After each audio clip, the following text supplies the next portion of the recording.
Welcome to our new video. In this video we are going to talk about Sony Xperia 5 Mark IV. So without wasting any time, let's get started. This is the Sony Xperia 5 Mark IV.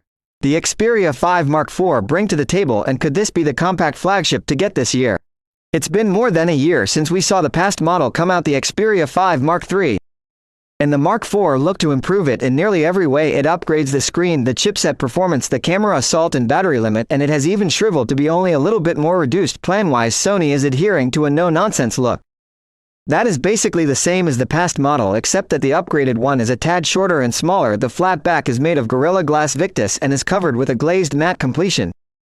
That assists with help to hide fingerprints. The matte aluminum frame is flat as well. You also get a Sony signature feature, a two-step hardware shutter key for the cameras.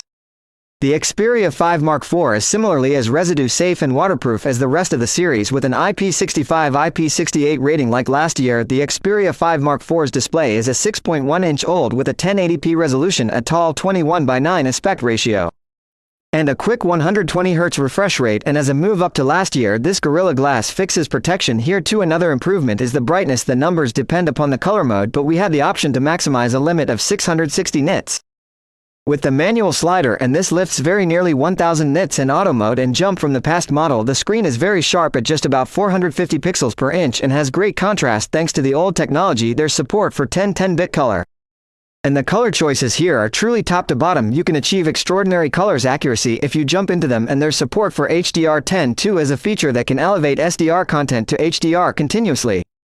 Where the Xperia 5 Mark IV falls behind same competitors is a refresh rate. Handling the 120Hz works really hard in smooth movement on the screen, and it is adaptive to save energy. However, it won't go lower than 60 Hz for sound. Sony has included a traditional earphone jack here. Extraordinary thinking about that. With a little device space is at a premium. There's likewise a couple of front sound system speakers. They're even and earned a mark of good in our loudness test. The sound quality is great too, with pleasing vocals and highs and more bass than last year's model. For biometrics, the Xperia 5 Mark IV has a side-mounted unique finger impression peruser and is quick and reliable, and the Xperia 5 Mark IV comes with 128 GB of capacity, and that is expandable through micro SD card. Like Sony's other recent phones, the interface is Android 12 with a Sony skin and a couple of exclusive Sony features on top. Powering the all features is a Snapdragon 8 Gen 1 chipset. It's not the latest Plus version you'd find on a few other newly released flagship, but it's still flagship grade and is a strong upgrade over last year's Snapdragon 888 in benchmarks. The performance of the Xperia 5 Mark IV is brilliant. It's one of the more powerful phones available in market, and the phone should be able to handle everything you throw at it. Unfortunately, when it comes to thermal management, Sony hasn't impressed in this year, either with its Xperia 1 Mark IV or here with the Xperia 5. In our stress tests, the phone would throttle significantly within just a few minutes, down to around half of its peak performance. Now let's talk about battery duration. The Xperia 5 Mark IV brings a bigger 5000 mAh power battery compare with last year's 4500. Thus, battery duration is essentially better this time around, with a general endurance rating of 116 hours in our test. The charging rate is still 30 watts, however this year you don't get an adapter in the box or even a cable, so you want to have a set from before order from Sony or utilize an outsider one with USB power delivery all over. The Xperia 5 Mark IV's charging speed is decent, but not all that thrilling. We had the option to charge it from 0 to 45% in 30 minutes. There's presently likewise support for wireless charging too. The Xperia 5 Mark IV shares two of its three rear cameras with the Xperia 1 model, the 12-megapixel main camera and 12-megapixel ultra-wide. What's different is the 12-megapixel telephoto, which makes some 2.5 times zoom without fancy extra steps or continuous zoom. It accompanies OIS. However, during the day the main camera catches brilliant photo with incredible natural look. There's a lots of detail, low noise and balanced sharpness. The contrast is perfect and the colors look great yet reasonable. The dynamic range is wide, yet it keeps shadows a bit darker and natural looking.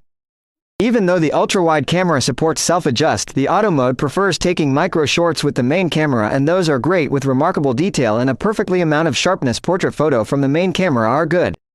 The subjects are detailed, sharp and well exposed. The separation is proficient and the adjustable blur is great. The telephoto camera likewise offers great picture shots.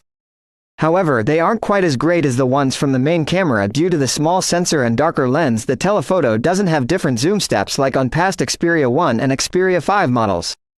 The ultra-wide camera is impressive. Its photo are rich in detail with great-looking centers and enough sharpness in the corners. Also, colors are good, contrast is superb, and the dynamic range is adjusted.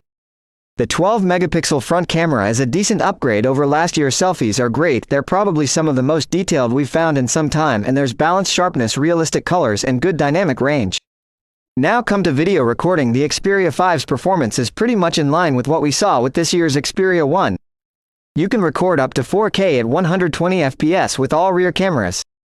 The sound quality is great. 4K film is fantastic, featuring a same natural-looking version as the still photo. The detail level is great, and there's decent contrast in dynamic range and low noise. There's another mode this year called Wide Dynamic Range. It joins various casings to give a lift in the contrast.